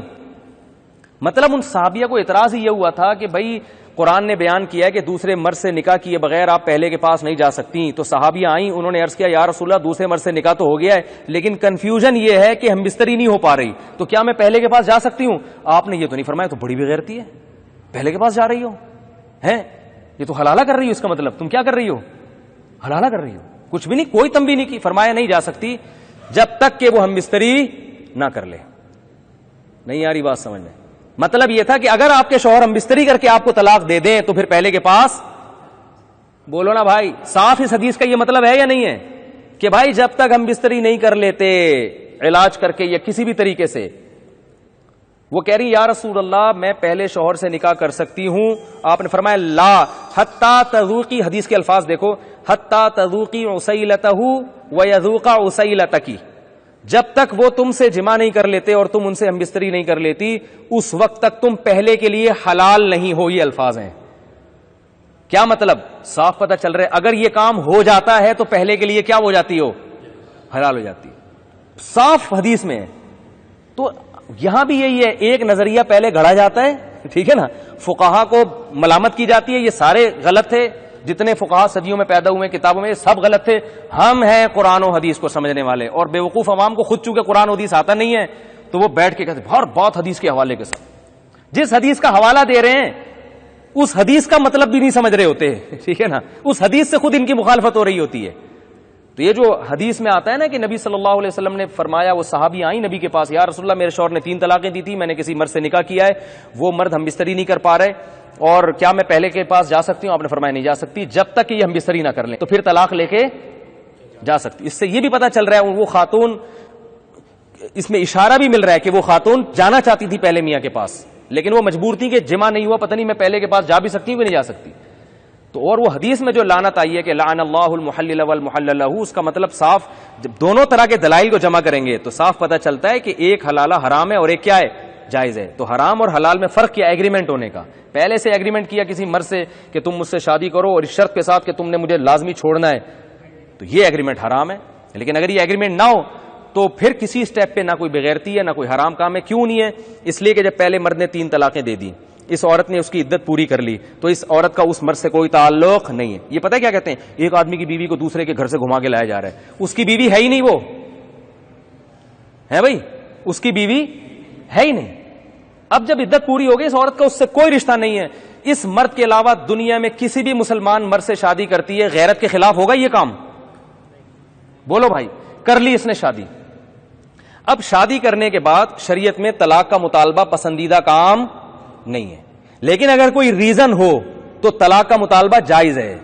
اگلے دن بھی جائز ہے, 20 سال کے بعد بھی جائز ہے. مطالبہ, مرد پہ طلاق واجب نہیں ہے, لیکن عورت کے پاس معقول ریزن ہو تو وہ طلاق کا مطالبہ کر سکتی ہے. بخاری کی حدیث ہے, جمیلہ بنت ثابت نبی کے پاس آئیں, یا رسول اللہ میرا نکاح ہو گیا, مجھے شوہر شکل کے لحاظ سے بالکل بھی پسند نہیں ہے, میں طلاق کا مطالبہ کرتی ہوں. آپ نے یہ فرمایا 1 رات گزری ہے, طلاق کا مطالبہ؟ بھائی 1 رات گزری ہے لیکن مجھے نہیں سمجھ میں آ رہے. وہ آپ نے ان کے میاں کو بلایا, بھائی مہر لے کے طلاق دے دو. اگر وہ راضی نہ ہوتے میاں تو آپ کہتے بھائی میں ایک مشورہ دے رہا ہوں لیکن یہ نہیں مان رہے, اب تمہیں گزارا کرنا ہے. لیکن وہ مان گئے, انہوں نے کہا جب نہیں رہنا چاہتی تو میرا مہر واپس کرو, طلاق دے دی ان کو. تو یہ بغیرتی تھی معاذ اللہ. اور نبی, اگر یہ غیرت کے خلاف کام تھا تو نبی رہنمائی کریں گے. تو جیسے ایک شوہر کی شکل پسند نہیں آ رہی, طلاق کا مطالبہ کیا, تو عورت کا جب نکاح ہو گیا, شوہر نے بستری کر لی, اب عورت کو پرانا مرد یاد آ رہا ہے, اس کو احساس ہو گیا بھئی میرے وہاں بچے ہیں, میں آپ کے ساتھ گزارا نہیں کر سکتی, وہ کہے گا پھر اسی سے نکاح کرتی, بھائی شریعت میں اس سے نکاح میرے لیے حرام تھا. تو اب عورت کو رائٹ ہے کہ وہ اس بیس پہ بھی طلاق کا مطالبہ کر سکتی ہے, چھوڑ دیں تو نوازش ہوگی, نہیں چھوڑتے تو زبردستی, بولتے کیوں نہیں چھوڑتے تو بھائی زبردستی نہیں کر سکتی آپ کی بیویوں, پھر اس کو گزارا کرنا پڑے گا, پھر یہ نہیں کہ ہر وقت طلاق مسلط کر کے رکھ, بھائی میں گزارا کروں گی, لیکن چھوڑ دیں تو نوازش ہوگی, میرے بچے ہیں, آپ سوتیلے باپ ہو, بچے ڈیوائڈ ہو رہے ہیں, آپ یہ کہہ سکتے ہیں پھر یہ ایسا کام کیا کیونکہ اس نے طلاق دی, تو وہ تو جب بھی کوئی طلاق دیتا کوئی نہ کوئی ایسا کام کرتا ہے تو ہی ہوتی ہے نا. تو شریعت نے دوسرے مرد کو لایا اس لیے کہ اب اس کو کمپیئر کرنے میں آسانی ہوگی, بھائی یہ بھی ہے وہ بھی ہے, ٹھیک ہے نا, دیکھ لو جو گزارا نہیں کرنے والی ہوتی بھی کسی کے ساتھ نہیں گزارا کرتی, تو اس کو احساس ہو جائے گا کہ اب سوچ لو تمہیں نیا مرد مل گیا, زندگی گزارو اس کے ساتھ. لیکن اگر پھر بھی طلاق کا مطالبہ کر رہی ہے, اس کا مطلب غلطی کس کی تھی؟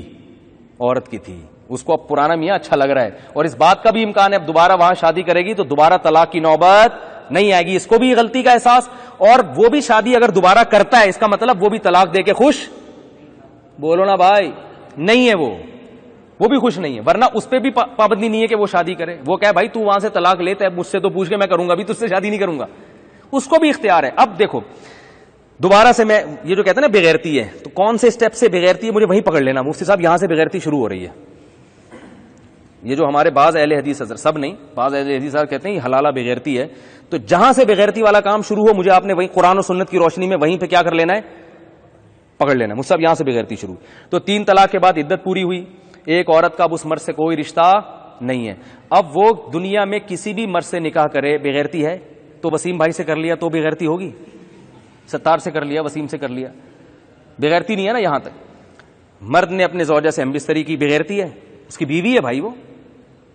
عورت نے طلاق کا مطالبہ کیا اس بیس پہ کہ میرے پہلے شوہر سے بچے ہیں, اور عورت کو امید ہے کہ شاید وہ دوبارہ مجھ سے شادی کر لے گا, یہ بغیرتی ہے. شکل کی بیس پہ جب جائز ہے مطالبہ, تو بچوں کی بیس پہ کیوں جائز نہیں ہے؟ شوہر نے نہیں دی طلاق, ٹھیک ہے نہیں دی, لیکن اگر دے دی, اس نے کہا یار چھوڑو, جب نہیں رہنا چاہتی, تو جو عورت نہیں رہنا چاہتی اسے کون رکھتا ہے, اس نے طلاق دے دی, اس کی عدت بھی پوری ہو گئی, بغیرتی ہے؟ بولو بھائی. جب عدت پوری ہوئی تو پھر یہ عورت ساری دنیا میں کسی سے بھی نکاح کرتی ہے تو بغیرتی ہے. تو جب باقی دنیا میں کسی مرد سے نکاح کرنا بغیرتی نہیں ہے, تو جس کے جو بچوں کا باپ ہے اس سے نکاح کرنا کہاں سے بغیرتی ہو گئی؟ بہت مشکل ہے بھائی. اس میں تو شاید تھوڑا سا بغیرتی کا عنصر ہے کہ تمہارے بچے رل جائیں گے, اتنے بچے ہیں تو اسی آدمی سے کر لو نا جس کے بچے ہیں. اس کو تو کسی اور سے نکاح کرنے میں تو شاید تھوڑا بہت اخلاقی لحاظ سے غلط ہو, اسی سے نکاح کرنے میں کہاں سے بغیرتی ہو گئی؟ بیس مضبوط ہے. اور اگر وہ نہیں کرنا چاہتی, وہ کہتی بھائی اس نے جو مجھے طلاق دی ہے میں تو نہیں رہ سکتی, میری تو جان چھوڑ گئی, موسٹ ویلکم, بہت اچھی بات ہے بھائی, بہت اچھا کام ہے.